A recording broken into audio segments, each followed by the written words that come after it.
বাজারে গেছিল এই টাইমে, পরের দিন বলবে আহারে ওই শীতের কাপড়টা পরতো, তৃতীয় দিন বলবে ও আসলে এই সেই, চতুর্থ দিন ভুলা যাবে আস্তে আস্তে, পঞ্চম দিন মোটামুটি, আস্তে আস্তে 1-1.5 মাস যাবে, গতি পৃথিবীর মতো চলতে থাকবে, আকাশ আকাশের মতো থাকবে, বাতাস বাতাসের মতো থাকবে, আপনার বন্ধু টন্ধু যারা যার যার কর্মস্থানে সে মতোই করবে, কিন্তু আমি আপনি কবরে থাকতে হবে।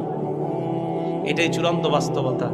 ইমানদারকে যখন বলবে আমি ইমানদারকে সত্যায়ন করলাম, আমার ইমানদার বান্দা যা বলছে সত্য কথা, এই কথা বলার পর আল্লাহ বলেন আফরিশুহু মিনাল জান্নাহ, আমার ইমানদার বান্দাকে কবরের মধ্যে দুনিয়ার মানুষ 3টা পাতলা কাপড় দিয়ে পাঠাইছে।